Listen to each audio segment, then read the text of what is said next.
Quand mes parents ont hurlé « Excuse Théoï » auprès d'ETA sœur ou tu ne es plus de la famille, et qu'elle ricanait, j'ai répondu « Parfait, elle paiera ses propres études ». Mon père est devenu blême, ma mère m'a supplié, mais il n'imaginait pas que je les rayerais de ma vie. Jusqu'à ce que les factures s'accumulent, que l'électricité soit coupée et que la banque menace de saisir leur maison à Lyon. C'est une histoire de loyauté, de trahison, et du prix exorbitant de la liberté. Bonjour à tous. Avant de plonger dans les détails de cette histoire qui a complètement bouleversé ma vie, j'aimerais savoir d'où vous m'écoutez. Dites-moi dans les commentaires de quelle ville ou de quel pays vous êtes, et quelle heure il est chez vous en ce moment. C'est fascinant de voir jusqu'où nos histoires peuvent voyager. Maintenant, installez-vous confortablement, car ce qui suit est un long voyage. Je m'appelle Élise, j'ai 32 ans. De l'extérieur, ma vie à Lyon semblait être une réussite. Un bon poste de chef de projet dans la tech, un appartement agréable dans le quartier de la Croix-Rousse, une indépendance financière pour laquelle j'avais travaillé sans relâche depuis mes études. Mais sous cette surface lisse se cachait une autre réalité, un rôle que je jouais depuis presque aussi longtemps que je me souvienne, celui de l'architecte en chef de la stabilité familiale. Un poste à plein temps, non rémunéré, et surtout, jamais reconnu. Le plan de ma vie de famille était simple, il y avait Manon, ma sœur cadette, l'artiste, le rêve. Et il y avait moi, Élise, la garantie, le filet de sécurité. Manon étudiait dans une école d'art privée hors de prix, une école dont les frais de scolarité annuels auraient pu constituer l'apport pour un petit appartement. Je ne payais pas seulement ses études. Je finançais son style de vie artistique. Cela incluait les voyages, pour trouver l'inspiration, en Italie ou en Espagne, le matériel de peinture dernier cri qui coûtait une fortune, les après-midi dans les cafés branchés du Vieux-Lyon où elle dessinait dans ses carnets Moleskine. Chaque dépense était justifiée par une ambition créative que mes parents admiraient avec des yeux brillants. Moi, pendant ce temps, je jonglais avec des projets complexes, des délais impossibles et une charge mentale qui me laissait souvent épuisée le soir. Mon travail, ils ne le comprenaient pas vraiment. Pour eux, la tech était un monde abstrait. La seule chose concrète qu'ils en voyaient, c'était les virements que je faisais sur leur compte à la fin du mois. J'avais vu les signaux d'alarme depuis des années, bien sûr. Je les avais vus et je les avais ignorés, comme on ignore une petite fissure dans un mur en espérant qu'elle ne s'agrandisse pas. Je me souviens, à 25 ans, j'avais économisé pendant un an pour m'offrir un stage de spécialisation en gestion de projet à Paris, quelque chose qui aurait pu donner un coup de fouet à ma carrière. Une semaine avant de payer, ma mère m'a appelée, la voix tremblante. Manon avait accumulé une dette sur sa carte de crédit, des dépenses imprévues, pour un projet artistique. Ils avaient besoin de 2000 €, tout de suite. On te les rendra, ma chérie, c'est promis. Cette promesse, je l'attends toujours. J'ai annulé mon stage. J'ai transféré l'argent. Et je me suis dit, comme toujours, c'est pour la famille. Pourquoi est-ce que j'acceptais tout ça? C'est une question que je me suis posée 1 million de fois. La réponse est aussi simple que douloureuse, je l'avais appris. J'ai vu ma mère sacrifier ses propres ambitions pour mon père toute sa vie. Elle rêvait d'ouvrir une petite librairie, mais elle est devenue assistante à mi-temps pour être plus disponible pour nous, pour lui. J'ai grandi en pensant que c'était ça, l'amour. Le sacrifice silencieux. La capacité à mettre les besoins des autres avant les siens, sans jamais se plaindre. J'ai cru, bêtement, que mon rôle était de perpétuer ce modèle, de porter le fardeau pour que ma sœur, elle, puisse voler. J'étais la fondation solide pour que son château de cartes puisse tenir debout. J'étais devenue une experte pour avaler mes propres sentiments, pour transformer la frustration en pragmatisme et la tristesse en responsabilité. Mais même le vase le plus solide finit par se fissurer sous la pression. Et la fissure était sur le point de devenir une fracture béante. Le point de rupture est arrivé un dimanche de mars. Un de ces dimanches après-midi gris et humides typiques de Lyon, où le ciel pèse lourd sur la ville.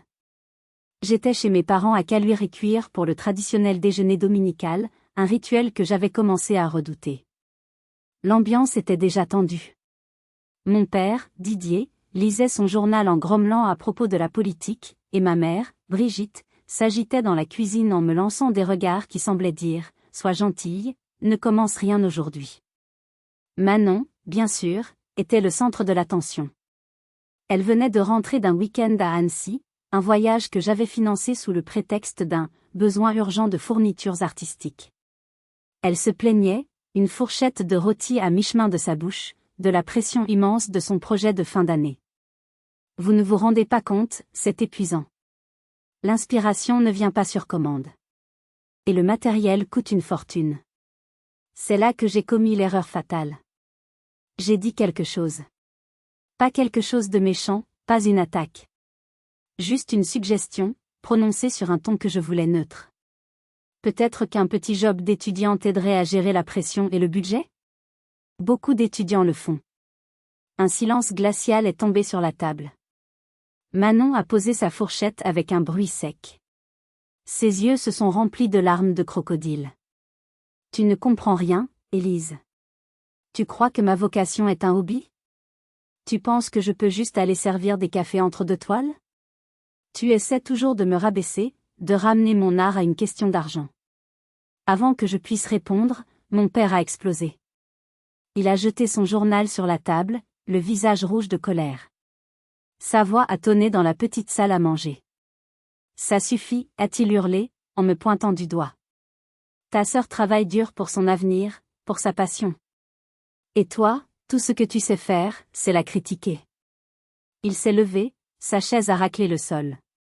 Il s'est penché vers moi, le visage déformé par la fureur. C'est alors qu'il a prononcé la phrase, la sentence. Excuse-toi auprès de ta sœur ou tu ne es plus de la famille. Le monde autour de moi est devenu silencieux. Je pouvais entendre le bourdonnement du réfrigérateur dans la cuisine, le tic-tac de la vieille horloge du salon, le son de ma propre respiration. J'ai tourné la tête vers ma mère.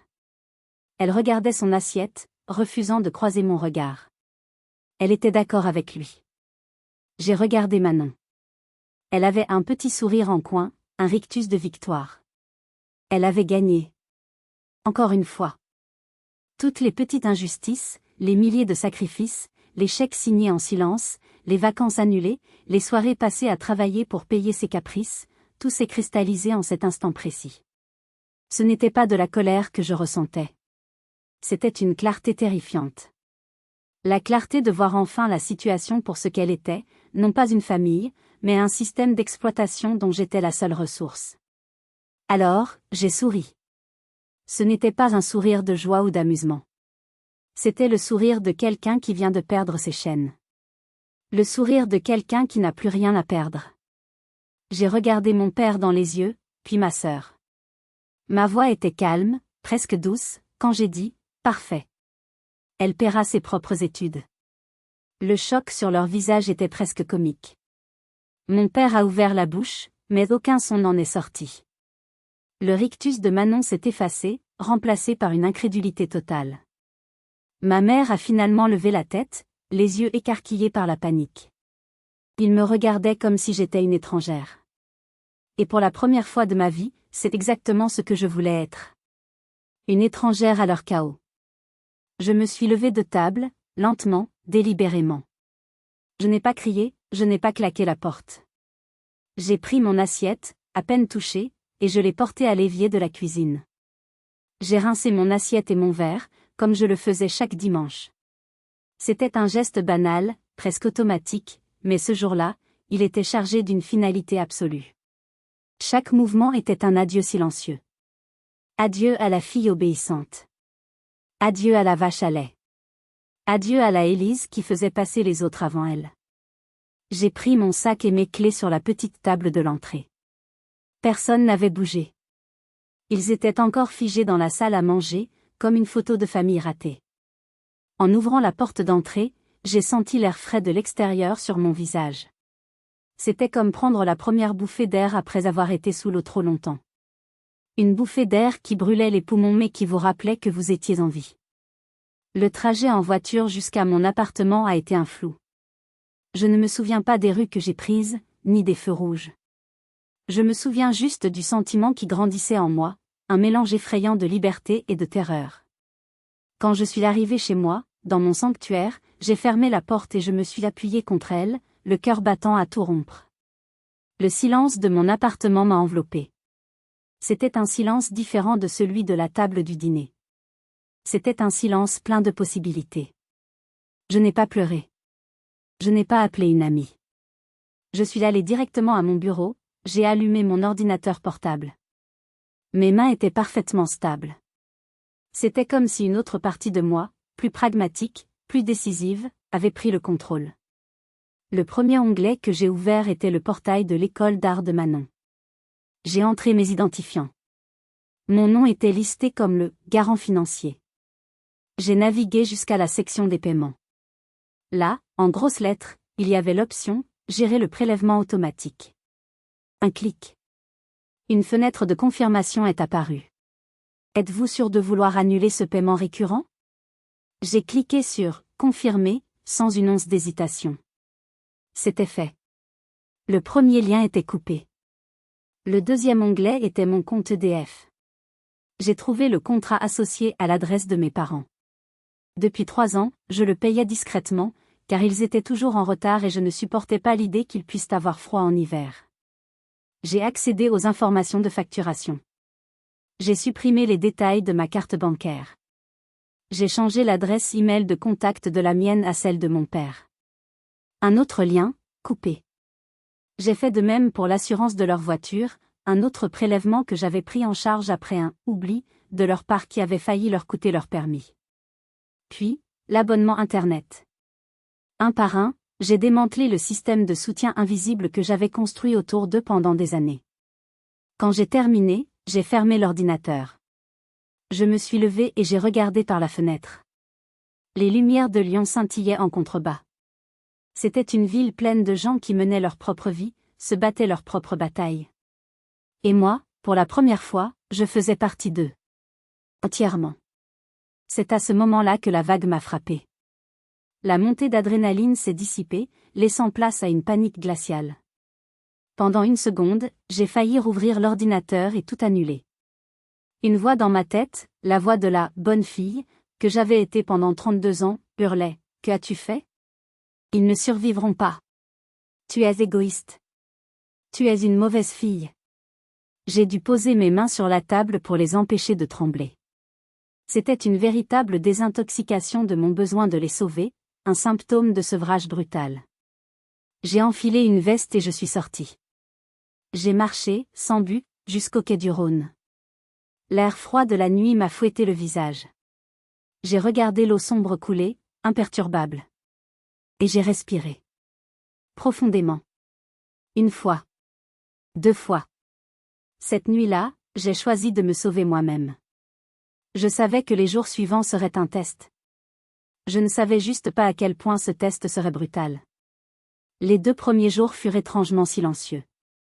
Un silence plein de tension, comme le calme plat avant un violent orage. Je me suis plongé dans le travail, utilisant un projet complexe comme un bouclier contre mes propres pensées. J'ai désactivé les notifications de notre groupe de discussion familiale sur WhatsApp, ignorant les mèmes et les photos de chat que ma mère envoyait comme si de rien n'était. Ils étaient soit dans le déni, soit ils pensaient que ce n'était qu'un autre de mes « caprices », que je reviendrais dans le rang comme toujours. La tempête a éclaté le mercredi matin. J'étais en pleine réunion quand mon téléphone a vibré. Un email. L'expéditeur était une adresse que je ne connaissais pas. L'objet était simple, urgent. C'était mon père. Il avait dû créer une nouvelle adresse pour contourner mon blocage. Le ton de l'email n'était pas celui d'un père inquiet, mais celui d'un PDG mécontent s'adressant à un subordonné incompétent. Élise, je viens de recevoir une notification de l'école de Manon. Le paiement de ses frais de scolarité a été refusé. J'exige une explication immédiate. C'est inacceptable. Règle ce problème aujourd'hui. Didier. Pas de « bonjour », pas de « s'il te plaît ». Juste un ordre. J'ai lu l'email 3 fois. La vieille Élise aurait paniqué.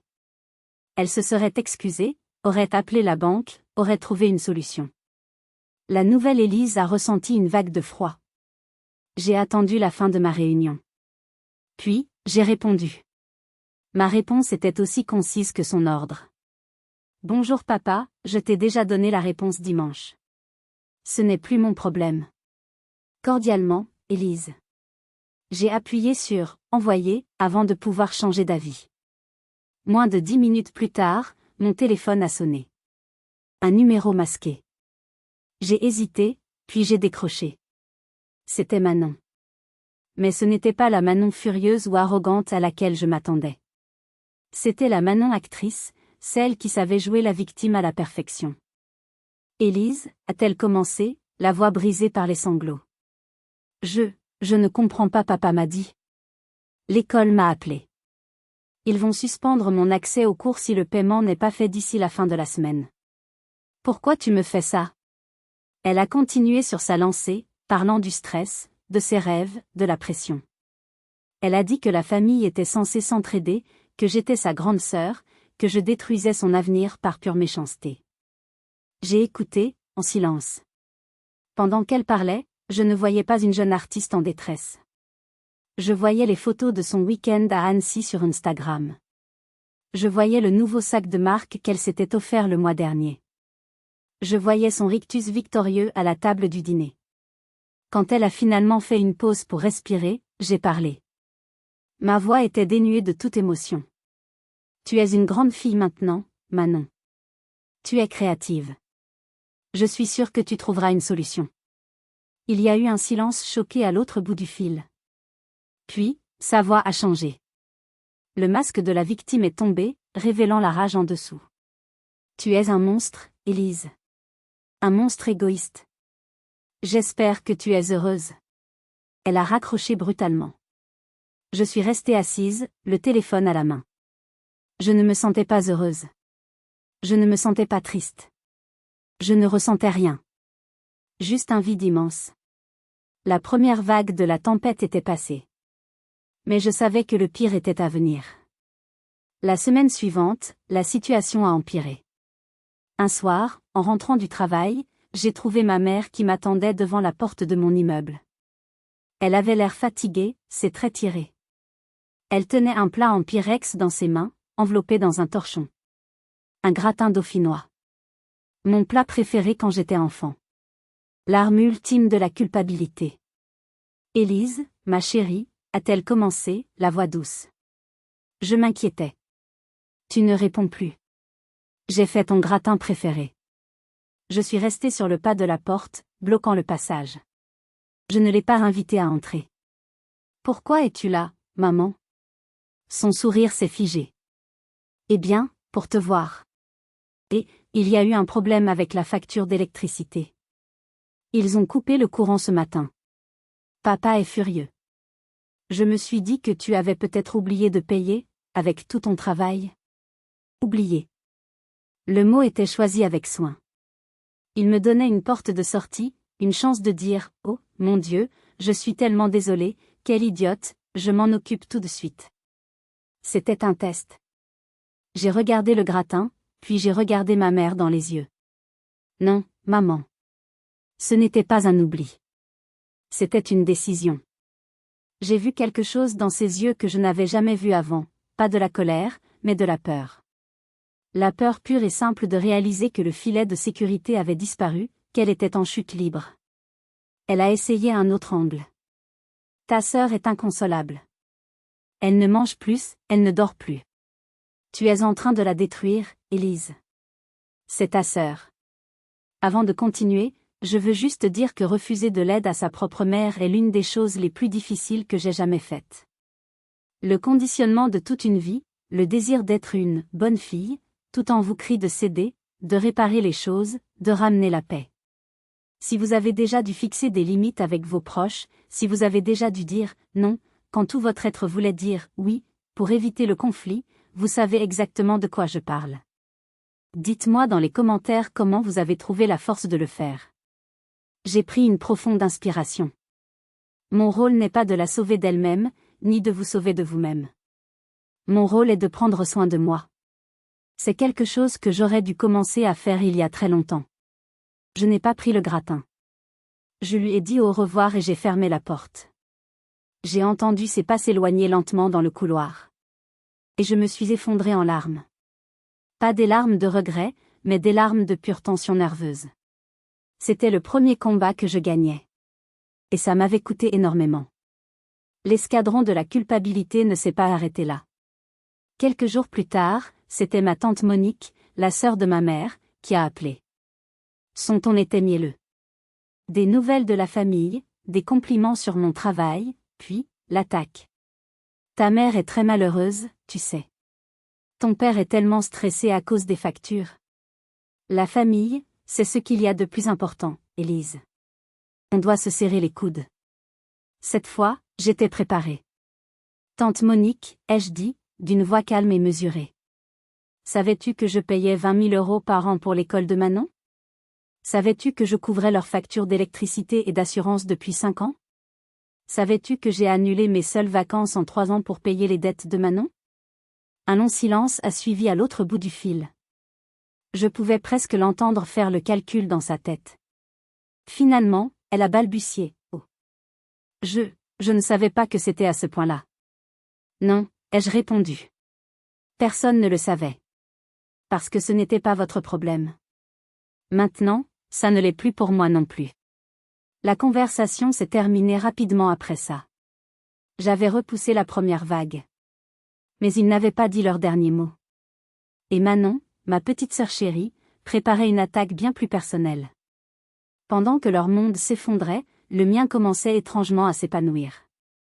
C'était une sensation nouvelle, presque déconcertante.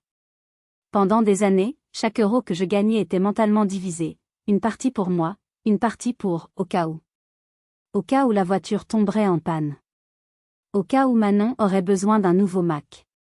Au cas où le toit fuirait. Soudain, il n'y avait plus de « au cas où ». Il n'y avait que moi. La première chose que j'ai faite, c'est de regarder mon compte épargne. Il n'était pas énorme, mais pour la première fois, il était stable. Mieux, il allait grossir. La semaine suivant la visite de ma mère, j'ai fait quelque chose d'impensable auparavant. J'ai réservé un week-end, juste pour moi. Pas un voyage à l'autre bout du monde, juste 3 jours à Chamonix.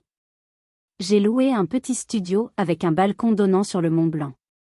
Ce week-end-là a été une révélation. J'ai marché en montagne jusqu'à ce que mes jambes me fassent mal. J'ai respiré l'air pur des Alpes. J'ai mangé une fondue savoyarde dans un petit restaurant, seul, avec un livre pour seule compagnie. Et je n'ai pas ressenti de culpabilité. Pas une seule seconde. J'ai réalisé que je ne m'étais pas sentie aussi légère et en paix depuis mon adolescence.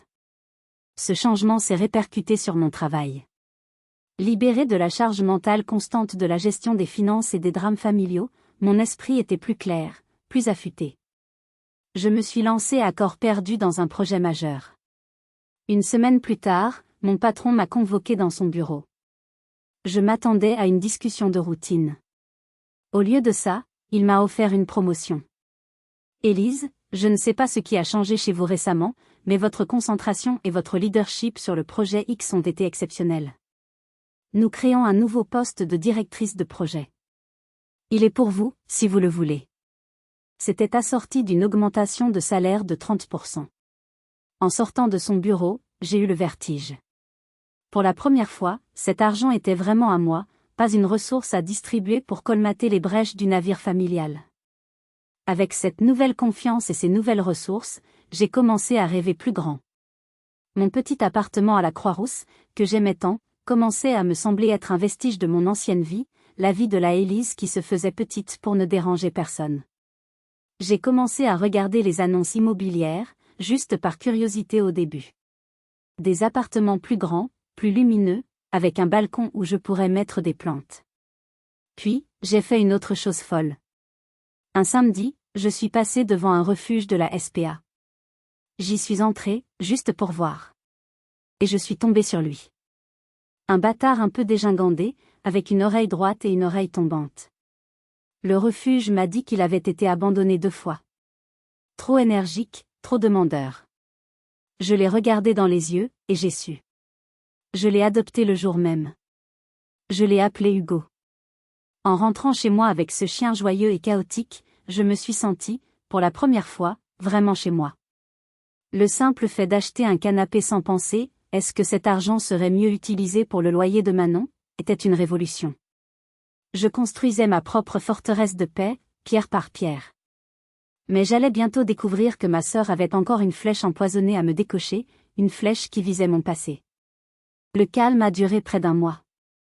Un mois de paix relative où les seules urgences étaient de sortir Hugo ou de respecter une deadline au travail. Je commençais à peine à m'habituer à cette nouvelle normalité quand le passé a décidé de frapper à ma porte, ou plutôt, de s'asseoir à la table d'accent grave côté dans un café. C'était un mardi après-midi. J'avais pris quelques heures pour travailler à distance depuis un café tranquille près de la place des terreaux. J'étais absorbée par mon écran quand j'ai entendu une voix familière prononcer mon nom. Élise ? C'est bien toi ? J'ai levé la tête et mon cœur a raté un battement. C'était Rémi. Rémi n'était pas juste un ami. Il y a quelques années, il était bien plus que ça. Nous travaillions dans la même entreprise, dans des départements différents. Nous avions une alchimie incroyable, des conversations qui duraient des heures, des rires partagés qui illuminaient mes journées. J'étais sur le point de lui proposer de passer à l'étape suivante, de transformer cette complicité évidente en quelque chose de plus. Et puis, du jour au lendemain, il était devenu distant. Froid. Il avait changé de travail peu de temps après et nous avions perdu contact. Je n'ai jamais su pourquoi. Cet échec m'avait laissé une cicatrice, renforçant ma conviction que je n'étais pas faite pour ce genre de choses, que mon rôle était ailleurs. Rémi, ai-je réussi à articuler, surprise. Quelle coïncidence. Comment vas-tu ? Il s'est assis à ma table, et la conversation a repris aussi facilement qu'avant, comme si ces années de silence n'avaient jamais existé. Il m'a parlé de son nouveau travail, de ses voyages. Puis, il y a eu une pause. Il m'a regardé avec une expression étrange, un mélange de regret et de curiosité. Écoute, Élise. Je sais que ça sort de nulle part, mais je me suis toujours senti mal à propos de la façon dont les choses se sont terminées entre nous. Je te dois des excuses, ou du moins une explication. J'étais abasourdie. Une explication ? Je pensais juste que tu n'étais plus intéressé. Il a secoué la tête. Non, ce n'est pas ça du tout. C'est à cause de Manon. Mon sang s'est glacé. Manon ? Qu'est-ce qu'elle vient faire là-dedans ? Rémi a pris une profonde inspiration. On s'est croisés à une soirée, juste au moment où je me décidais à t'inviter à sortir. On a parlé de toi. Et elle m'a dit. Il a hésité, cherchant ses mots. Elle m'a dit que tu étais une personne merveilleuse, mais que tu portais toute ta famille sur tes épaules.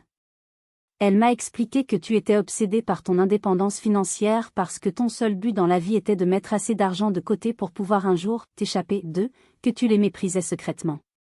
Elle a même ajouté que tu n'avais pas de place dans ta vie pour une relation amoureuse, que ce serait juste une distraction de ta mission familiale.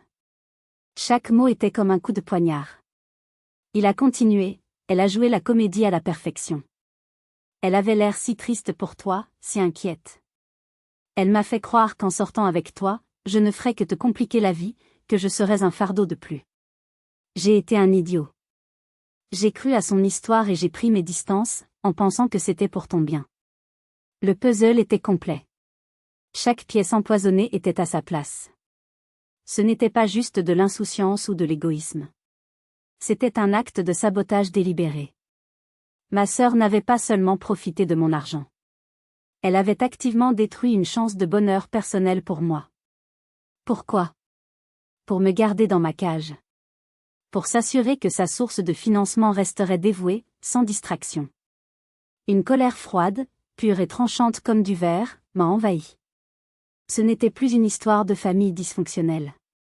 C'était une trahison calculée. Et je savais que la prochaine visite de Manon n'allait pas être une demande d'aide. Ce serait un jugement. Si vous êtes arrivé jusqu'ici, laissez un commentaire pour nous dire ce que vous auriez fait à la place d'OP. Vous pouvez aussi écrire simplement le chiffre 1 pour montrer que vous suivez encore. Et dites-nous, vous regardez cette histoire depuis quelle région ou quel pays ? La visite a eu lieu une semaine plus tard. Un samedi matin. La sonnette a retenti, me tirant d'un rare moment de tranquillité avec mon café et le journal. J'ai regardé par le Judas et je l'ai vue. Manon. Elle avait l'air différente. Plus mince, les cernes sombres sous les yeux, vêtue d'un simple jean et d'un sweatshirt usé. L'artiste flamboyante avait disparu, laissant place à une jeune femme qui semblait perdue. Une partie de moi a eu pitié. La partie conditionnée à vouloir la protéger. Je l'ai écrasée sans ménagement. J'ai ouvert la porte. Hugo, sentant ma tension, s'est placé à côté de moi et a émis un grognement sourd. « Je peux entrer ?» a-t-elle demandé d'une voix faible. D'habitude, je l'aurais laissée sur le palier. Mais pas aujourd'hui.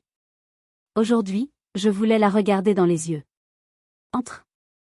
Elle est entrée dans mon nouvel appartement, plus grand et plus lumineux que l'ancien. Ses yeux ont balayé la pièce, s'arrêtant sur les quelques meubles neufs, sur le panier confortable d'Hugo, sur les plantes vertes près de la fenêtre. Je l'ai vue comprendre l'ampleur de la vie que je construisais sans elle. Elle s'est assise sur le bord du canapé, mal à l'aise. Elle a commencé son discours, celui qu'elle avait sans doute répété. « Élise, je suis désolée. Pour tout. J'ai été horrible. Je ne me rendais pas compte de tout ce que tu faisais pour nous. L'école m'a officiellement suspendue. Je ne sais pas quoi faire. » C'était le même refrain, la même tentative de manipulation par la pitié. Je l'ai laissé finir. Puis, j'ai pris une chaise et je me suis assise en face d'elle. Mon calme semblait la déstabiliser plus que des cris. « Nous ne sommes pas là pour parler de tes frais de scolarité, Manon. » Elle a froncé les sourcils, confuse. « Manon, parlons de Rémi. » Le changement sur son visage a été instantané et radical. La couleur a quitté ses joues. La confusion a été remplacée par une panique pure. Elle est passée de victime à coupable en une fraction de seconde. « Rémi ? Je ne vois pas de qui tu parles. Ne me mens pas. Pas aujourd'hui. J'ai parlé avec lui la semaine dernière. Il m'a tout raconté. Chaque mot que tu lui as dit, il y a des années. » Elle a commencé à pleurer, mais cette fois, ce n'étaient pas des larmes de comédienne. C'étaient des larmes de quelqu'un qui vient d'être démasqué. Elle a balbutié des excuses, a dit qu'elle était jeune, qu'elle ne pensait pas à mal. Imaginez entendre ça de votre propre sœur. La personne que vous avez soutenue pendant des années, que vous avez défendue, que vous avez aimée malgré tout. J'ai pris une grande inspiration, et ce que je lui ai dit ensuite a mis un point final à notre relation telle que nous la connaissions. Tu ne pensais pas à mal, ai-je répété, ma voix dangereusement calme. Tu as délibérément saboté la seule relation prometteuse que j'avais. Tu as menti. Tu m'as dépeinte comme un monstre froid et calculateur pour t'assurer que je resterais seule, sans attache, disponible pour financer ta petite vie de rêve. Ce n'était pas une erreur de jeunesse. C'était cruel et c'était stratégique. Elle a éclaté en sanglots, se recroquevillant sur elle-même. Et c'est là qu'est venue la vérité, laide et tordue. J'étais jalouse, a-t-elle crié à travers ses larmes. Je te détestais d'être si forte. Tu avais ta carrière, ton argent, ta propre vie. Tu pouvais partir quand tu voulais. Moi, j'étais coincée. J'étais leur chef-d'œuvre, mais j'étais aussi leur prisonnière, dépendante de leur approbation, de ton argent. Si tu partais, si tu étais heureuse avec quelqu'un, alors qui serais-je, moi ? Juste une charge ? Je l'ai regardé, et pour la première fois, j'ai vu la profondeur de sa propre prison dorée. Mais la compréhension n'est pas le pardon. C'est donc ça. Tu as préféré me voir malheureuse plutôt que de risquer de perdre ton confort. C'est la vérité la plus laide que j'ai jamais entendue. Je me suis levée. Je veux que tu partes, Manon. Et je ne veux plus te voir, ni t'entendre, tant que tu n'auras pas passé des années, pas des jours, à comprendre ce que tu as fait. Pars. Elle est partie en larmes. Je n'ai ressenti ni tristesse, ni joie. Juste le vide. Le vide laissé par une relation qui n'avait jamais vraiment existé. Mais il restait une dernière personne à affronter, mon père. Le face-à-face avec mon père n'a pas été planifié. Il a eu lieu quelques semaines plus tard, dans l'endroit le plus impersonnel qui soit, une agence de la banque LCL, en plein centre de Lyon. J'étais là pour finaliser les derniers détails de mon prêt immobilier pour mon nouvel appartement. J'attendais mon tour quand je l'ai vu entrer. Il ne m'a pas vu tout de suite. J'ai eu quelques secondes pour l'observer. L'homme qui est entré dans la banque n'était pas le patriarche autoritaire qui avait hurlé après moi dans la salle à manger. C'était un homme qui semblait avoir vieilli de 10 ans en quelques mois. Ses épaules étaient voûtées, son costume un peu trop grand pour lui. Il tenait un épais dossier de papier contre sa poitrine comme un bouclier. Le stress était une aura palpable autour de lui. Nos regards se sont croisés. Il y a eu un moment de flottement, une hésitation. Puis, il s'est dirigé vers moi, non pas avec colère, mais avec une sorte de résignation lasse. « Élise » a-t-il dit, sa voix plus basse que d'habitude. « Papa. » Nous sommes restés là, en silence, au milieu de l'agitation de la banque. C'était lui qui a parlé en premier. Nous essayons de renégocier notre prêt. Pour la maison. Ce n'est pas facile. Il a regardé son dossier. Les banques ne sont pas très compréhensives. Je n'ai rien dit. Je l'ai laissé parler. C'était la première fois que je l'entendais admettre une quelconque difficulté financière. Il a soupiré, un son qui semblait venir du plus profond de lui-même. Nous avons fait des erreurs, Élise. J'ai fait des erreurs. Il a finalement levé les yeux vers moi. Il n'était plus rempli de colère, mais d'une sorte de confusion fatiguée. J'ai mis toute ma fierté, toutes mes ambitions déçues, dans la réussite de Manon. Elle devait être l'artiste, celle qui accomplirait ce que je n'avais pas pu faire. Et toi, tu étais si compétente, si fiable. Je t'ai prise pour acquise. Je n'ai pas vu la personne, j'ai vu la solution. Il m'a parlé de son propre père, un homme dur qui ne lui avait jamais montré aucune approbation. Il m'a raconté comment il s'était juré de ne pas l'être comme lui, et comment, ironiquement, il avait reproduit le même schéma, mais d'une manière différente, en idolâtrant un enfant et en rendant l'autre invisible. Ce n'était pas une excuse. C'était une explication, un aperçu pathétique de ses propres échecs. J'ai écouté. Pour la première fois, je ne ressentais plus le besoin de me défendre, de prouver ma valeur. Je n'avais plus rien à prouver. J'ai regardé cet homme, mon père, et je n'ai vu ni un tyran, ni une victime. J'ai vu un homme faible, qui s'était caché derrière ses filles pour ne pas affronter sa propre vie. Quand il a fini, il attendait quelque chose. L'absolution ? Le pardon ? Une offre d'aide ? Je suis heureuse que tu le réalises enfin, ai-je dit doucement. Mais la prise de conscience ne répare pas les dégâts. Ce n'est que la première étape. Le reste du chemin, vous devez le faire seul. Mon nom a été appelé au guichet. C'était mon tour. Je dois y aller, ai-je dit. Il a hoché la tête, l'air vaincu. Prends soin de toi, Élise. C'étaient peut-être les mots les plus sincères qu'il m'ait jamais dit. En le laissant derrière moi dans cette banque, j'ai su que le chapitre 2, la fille parfaite et obéissante, était définitivement clos. La colère s'était dissipée, remplacée par une sorte de tristesse paisible. Un nouveau chapitre commençait, mais je ne savais pas encore à quoi il ressemblerait. Les fantômes du passé avaient été affrontés. Les masques étaient tombés. Maintenant, la question était, que construit-on sur des ruines ? 6 mois. Parfois, cela semble une éternité. Parfois, un clin d'œil. 6 mois après ma rencontre avec mon père à la banque, ma vie était méconnaissable. Pas à cause de grands événements spectaculaires, mais à cause d'une accumulation de petits changements, de moments de paix qui, mis bout à bout, avaient créé une nouvelle réalité. J'avais obtenu mon prêt. J'avais emménagé dans mon nouvel appartement, un magnifique T4 avec une terrasse donnant sur le parc de la Tête d'Or. Hugo, mon chien, adorait cet espace. Chaque matin, nous commencions notre journée par une longue promenade dans le parc, regardant le soleil se lever sur le lac. Ces moments de calme étaient mon luxe, ma méditation. Les nouvelles de ma famille me parvenaient par bribes, principalement par ma cousine Aude, la seule à avoir maintenu un contact neutre et bienveillant. Mes parents avaient vendu la maison de Caluire et Cuire. Ils n'avaient pas pu soutenir le prêt. Ils avaient déménagé dans un appartement plus petit, en location, à Vaux-en-Velin. Aude m'a dit que c'était difficile pour eux, mais que pour la première fois, ils géraient leur propre budget. Ma mère avait même repris un travail à temps plein. Ils étaient forcés de devenir autonomes, à près de 60 ans. Manon aussi avait changé. Sans mon soutien financier, elle avait dû abandonner son école d'art privé. Elle avait trouvé un travail de vendeuse dans une petite galerie d'art dans le quartier Saint-Jean. C'était un travail modeste, mais c'était le sien. Le soir, elle suivait des cours à l'école des Beaux-Arts de Lyon, une institution publique. Elle payait ses cours elle-même. Un jour, elle m'a envoyé un message. Pas de texte. Juste une photo. C'était une de ses toiles, accrochée dans la galerie où elle travaillait, avec un petit point rouge à côté. Vendu. Je n'ai pas répondu, mais j'ai gardé la photo. C'était une preuve.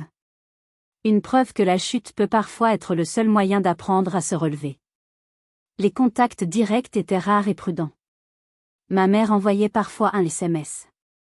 Il va pleuvoir demain, prends ton parapluie, ou j'ai vu de belles pivoines au marché, j'ai pensé à toi. Jamais de demande. Jamais de reproches. Juste de petites tentatives pour maintenir un fil, aussi ténu soit-il. Je répondais parfois, poliment. Merci, bonne journée. Mon père, lui, ne m'a jamais recontacté. Et puis, il y a eu Rémi. Après notre rencontre au café, il m'a envoyé un message. J'ai beaucoup pensé à notre conversation. J'ai été un lâche, et je le regrette. Si jamais l'envie tendit, j'adorerais prendre ce café, pour de vrai cette fois. J'ai regardé le message pendant un long moment. La vieille Élise aurait trouvé 1000 raisons de refuser. Trop compliqué. Trop tard. Trop peur d'être blessée à nouveau. Mais je n'étais plus la vieille Élise. J'ai pensé à ce que je voulais, vraiment. Pas ce que je devais faire, pas ce qui était le plus sûr. Ce que je voulais. Et je voulais le voir. Notre premier rendez-vous a été simple. Une promenade sur les quais de Saône. C'était facile, naturel. Nous n'avons pas beaucoup parlé du passé. Nous avons parlé du présent, du futur. Il était drôle, intelligent, et il me regardait d'une manière qui me donnait l'impression d'être la seule personne dans la pièce. Un soir, alors que nous dînions, il m'a demandé comment je gérais la situation avec ma famille. Je lui ai raconté le chemin parcouru. Je ne sais pas si nous serons un jour une famille normale, ai-je conclu. Je ne sais même pas si je le veux. Mais j'apprends à accepter que l'amour peut parfois prendre la forme de la distance. En rentrant chez moi ce soir-là, je me suis sentie pleine d'une émotion nouvelle, l'espoir. Un espoir prudent, mais réel. La vie n'était pas un conte de fées. Les cicatrices étaient toujours là. Mais elles ne me faisaient plus mal. Elles faisaient partie de moi, le témoignage d'une bataille que j'avais gagnée. J'étais en train de construire ma vie sur des ruines, mais ces ruines étaient les fondations les plus solides que j'ai jamais eues. Notre histoire avec Rémi a continué à s'écrire, doucement, une page après l'autre. Il n'y a pas eu de coup de foudre spectaculaire, mais plutôt la construction patiente de quelque chose de solide, basé sur l'honnêteté et un respect mutuel. Il a compris les limites que je devais maintenir avec ma famille et ne m'a jamais poussé à aller plus vite que je ne le souhaitais. Il a rencontré Hugo et, bien sûr, ils sont devenus les meilleurs amis du monde. Je ne sais pas ce que l'avenir nous réserve, à ma famille et à moi. Peut-être qu'un jour, nous pourrons nous asseoir à la même table, non pas en tant que débiteurs et créanciers, non pas en tant que victimes et bourreaux, mais simplement en tant que personnes, avec nos failles et nos histoires. Peut-être que ce jour n'arrivera jamais. Et j'ai appris à être en paix avec cette incertitude. Ce que je sais, c'est que j'ai brisé un cycle. Le cycle du sacrifice silencieux, transmis de mère en fille. J'ai appris que dire « non » n'est pas un acte d'égoïsme, mais un acte de préservation de soi. J'ai appris que l'on ne peut pas verser d'une carafe vide, et que pendant des années, ma carafe a été dangereusement proche de se tarir. Parfois, l'acte d'amour le plus profond que vous puissiez faire pour votre famille est de retirer le filet de sécurité et de les forcer à apprendre à marcher, même s'ils trébuchent au début. Et l'acte d'amour le plus vital que vous puissiez faire pour vous-même est de vous donner la permission de le faire. Mon histoire est la mienne, mais je sais que je ne suis pas seule. Beaucoup d'entre vous ont peut-être été le pilier silencieux, la solution facile, la personne fiable sur qui tout le monde compte mais que personne ne voit vraiment. Vous avez peut-être sacrifié vos propres rêves, votre temps, votre énergie, votre santé mentale, pour maintenir une paix familiale qui n'était qu'une illusion. Si mon histoire résonne en vous, si vous avez ressenti ce poids, cette injustice, alors s'il vous plaît, partagez votre expérience dans les commentaires. Racontez-moi votre histoire. Racontez-moi comment vous avez fixé une limite, comment vous avez trouvé la force de tracer votre propre chemin, ou même si vous êtes encore en train de vous battre pour le faire. Vos histoires sont importantes. Elles nous rappellent que nous ne sommes pas seuls dans ce combat. Le bonheur n'est pas une récompense que l'on mérite après des années de souffrance. C'est un point de départ. C'est le droit fondamental de chacun de construire une vie qui nous nourrit plutôt qu'elle ne nous draine. Merci de m'avoir écouté jusqu'au bout. Si cette histoire vous a touché, n'oubliez pas de laisser un pouce bleu pour soutenir la chaîne, et de vous abonner pour ne pas manquer les prochaines. Prenez soin de vous, et n'oubliez jamais que vous avez le droit de choisir votre propre paix.